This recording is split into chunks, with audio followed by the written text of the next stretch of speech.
A te io canto una canzone perché non ho altro, niente di meglio da offrirti di tutto quello che ho.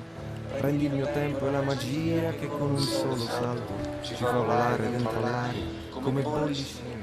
A te che sei, semplicemente sei, sostanza dei giorni miei.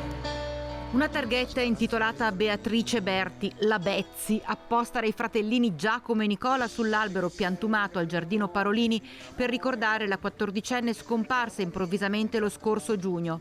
La Bezzi, una guerriera, la nostra guerriera che tutti e tutte voi avete imparato a conoscere e amare. Era lei che con la sua grinta, la sua carica esplosiva, la sua forza era riuscita a far fare all'allora giunta comunale guidata da Riccardo Poletto importanti passi in avanti verso l'abbattimento delle barriere architettoniche. Beatrice esigeva che Bassano fosse una città a misura di tutte e tutti, una città inclusiva nel senso più completo del termine. Una pianta, simbolo di vita, di gioia e speranza, d'ora in poi custodirà lo spirito di Beatrice. Protagonisti gli ex compagni e compagne di classe di Bea e gli studenti e studentesse dell'indirizzo musicale della Vittorelli di Bassano, che hanno circondato d'affetto la famiglia della nostra leonessa. A te che sei l'unica amica che io posso avere, l'unico amore che vorrei se non te avessi con me. A te che hai reso la mia vita bella da morire, che riesci a rendere la fatica un immenso piacere. Una giovane donna colma di speranze e ideali, un fiume in piena che non può fermare il suo impeto ma deve continuare a scorrere. È toccante il messaggio di mamma Valentina Pasini. Mi rivolgo soprattutto a voi ragazzi perché è da voi che abbiamo ricevuto la forza più grande in questi mesi e abbiamo scoperto lati di Beatrice che non conoscevamo.